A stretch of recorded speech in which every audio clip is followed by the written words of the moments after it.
Արցախյան ազատամարտի տարիներին, երբ թեժ մարտերը խլում էին երիտասարդ ու անփորձ զինվորների կյանքը, Տիգրան Մեծգնդի հրամանատար Կորյուն Ռումաշյանը երդվում է պատերազմից հետո ողջ մնալու դեպքում ռազմական վարժարան ստեղծել եւ հայ պատանիներին սովորեցնել մարտարվեստի գաղտնիքները։ Պատերազմն ավարտվեց, հրամանատարը ողջ մնաց ու կատարեց իր խոստումը։ Նրա հիմնած ռազմական վարժարանը, որին Տիգրան Մեծ անունով կնքեց, այսօր 20 տարեկան է։ Սկզբունքային են պարամետրերը, են հասկացողությունները, որոնցով որ առաջնորդվում եմ ես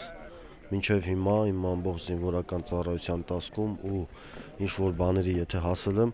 դրանք միայն շնորհիվ վարժանում ձեռք բերած իմ գիտելիքների։ Վարժանի տարեդարձը շնորհավորելու էր եկել նաև Հայաստանի պաշտպանության նախարարը, կարևորելով հաստատության դերը հատկապես ոչ պատերազմ, ոչ խաղաղություն իրավիճակում, Սերյան Օհանյանն ասաց, Տիգրան Մեծի ստեղծումը ժամանակի հրամայականն էր։ Բայց 20 տարիների ընթացքում դուք լսեցիք, որ վարժարանը շուրջ 1 գունդ է տվել մեր հայրենիքին իր բոլոր հատկանիշներով, պատրաստակամությամբ։ Շուրջ 1 գումարտակ այսօր հայկական բանակում ծառայում են տարբեր պաշտոններում, բարձրաստիճան սպայական պաշտոններում իրենց ներդրումն ունեն մեր երկրի անվտանգության ապահովման խնդիրներում։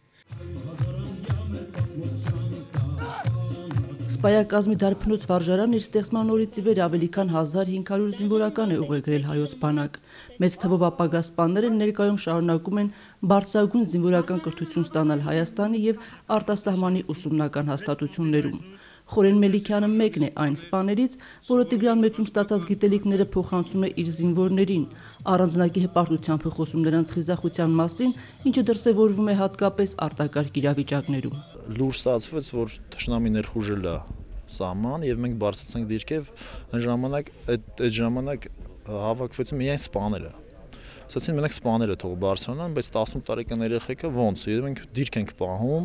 իսկ հիմա որ պահը եկել է, որ իրոք ակնհայտ է թշնամու հետ հանդիպումը, խի մեծ չեք հանում։ Հերոսական ոգին նաև այստեղ է ապագա սպաների դարբնոցում, այստեղ նրանք ոչ միայն կոփվում ու ռազմահայրենասիրական դաստիարակություն են ստանում, այլև մասնագիտանում անօդաչու սարքեր պատրաստելու գործում։ Դրանցից մեկը վարժարանը նվիրեց բանակին։ Ես գիտակցաբար եմ ընտրել այս մասնագիտությունը եւ պատրաստում եմ դեռևս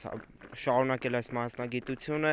մինչև վերջ ես պետք է գնամ այս մասնագիտությամբ, որովհետեւ ես ծառայում եւ ծառայելու եմ Հայաստանի Հանրապետությանը։ 20-ամյա ձեռքբերումների եւ իր ստեղծածի մասին համեստորեն լռում է Տիգրան Մեծի հրամանատարն ու վարժարանի հիմնադիրը, ասում է մեծ գործերը դեռ առջևում են։ Ես հայոց բանակի համար գտնում եմ, որ դեռ ոչինչ չեմ արել։